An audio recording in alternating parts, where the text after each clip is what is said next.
Now, if you begin to teach the individual from the time that they're very young, that the dynamics of that their thoughts, their words, and their feelings come together to create their actual reality, well, then they perhaps will be, what shall we say, slightly more disciplined in your use of their thoughts, their words, and their feelings. Right. Because from our perspective, humanity is inherently good. Humanity inherently would do the right thing. Right. You think about small children, they certainly have to learn or be abused and hurt enough to be in reaction to do... They have to be taught to be divisive.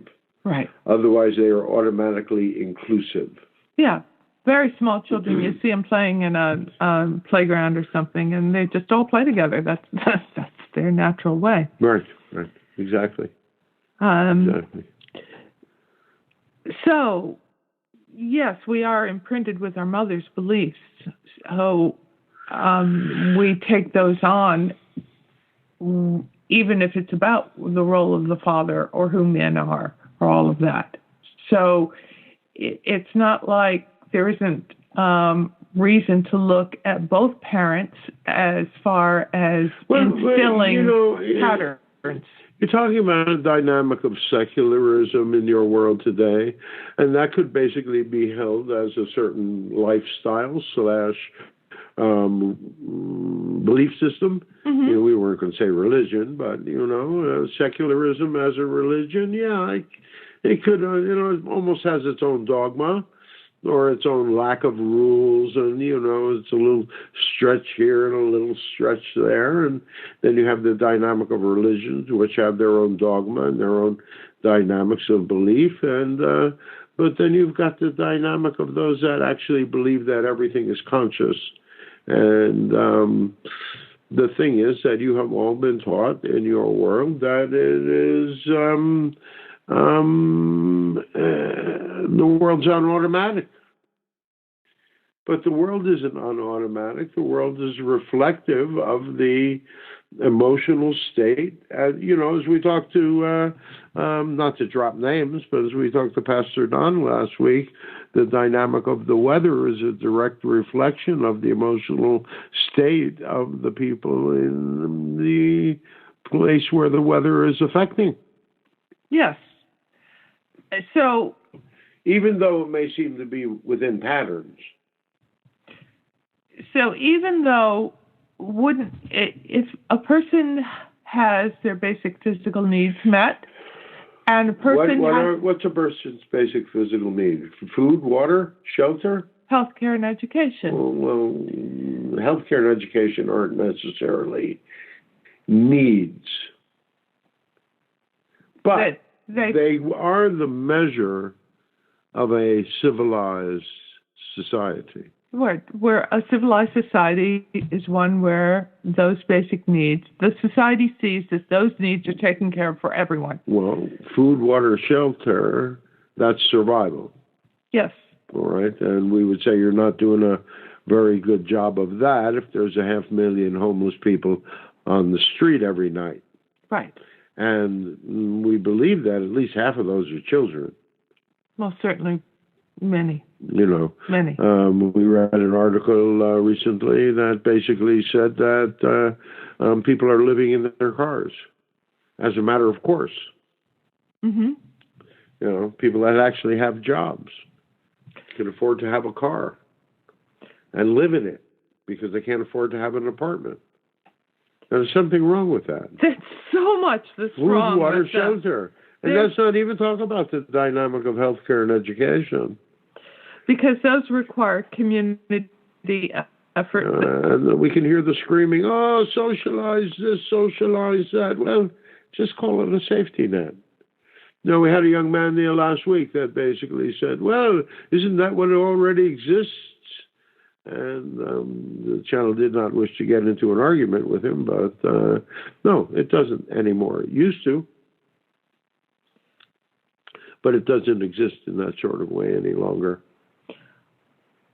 My point that I think I'm trying to find here is that if people have their needs met, or if they have the freedom that they need, they have the love that they need, wouldn't they naturally follow their spiritual truth? Not spiritual, moral.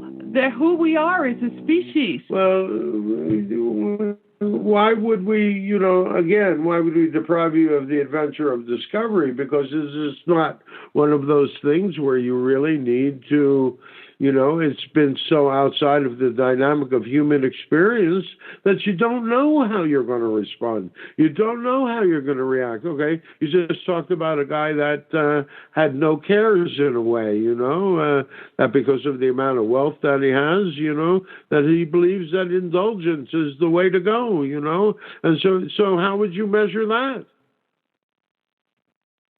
There's a person that has it all. Is he doing anything really useful except indulging himself? Well, is he doing anything to end hunger or end poverty or to do anything like that?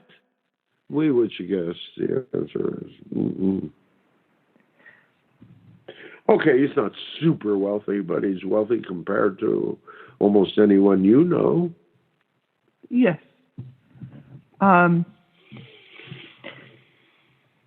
So it's not necessarily the dynamic of wealth, it's the dynamic of satisfying each person's needs. There are certain basic needs that people have, certain survival needs, and then the other two, the healthcare and education, are dynamics that makes it an equal playing field.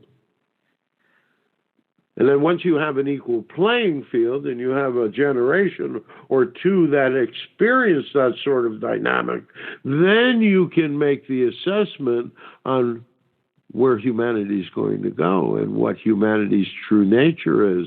Because we can speculate and tell you that humanity's true nature is this, or humanity's true nature is that, and then we'd get just as many people that are going to say that humanity is greedy and humanity is warlike and humanity is shame-based and humanity is this and humanity is that, all negative dynamics, a litany of negativity. It's much harder to find the positive things because you have utilized negativity as a motivation in your world. So what you're asking, the question that you're asking, is for us to conjecture what it would mean to not live with that dynamic of negativity, to not live with that dynamic of original sin, but to live with the dynamic of, hey, you're good enough.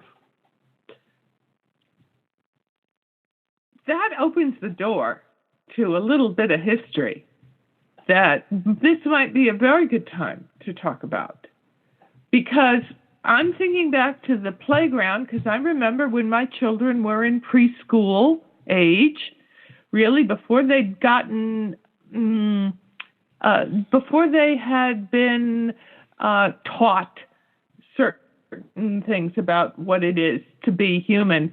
And because preschool is more, or at least it used to be, about just sort of having these kids together, keeping them safe, giving them their nap, seeing that they can play together, and that their true nature was to play together, to have fun. So I tend to think that that's more of our basic nature. But we have learned, we've been taught, we've believed generation after generation after generation in original sin that there's something basically inherently wrong with us. And that left to our own devices, we're going to do nasty stuff to each other and ourselves. And we've certainly done nasty stuff to each other and ourselves under this belief system. But you've also created a dynamic of civilizations from these whole things. And so wouldn't you consider that a dynamic of growing pains and a journey of growth? If one can accept it as that and just say, well, it was part of the natural movement and be able to move beyond it. That's dependent on the destination, isn't it? Not gestination, destination. Well, I did hear gestation in there. The destination. Well, maybe that egg needs to be fertilized.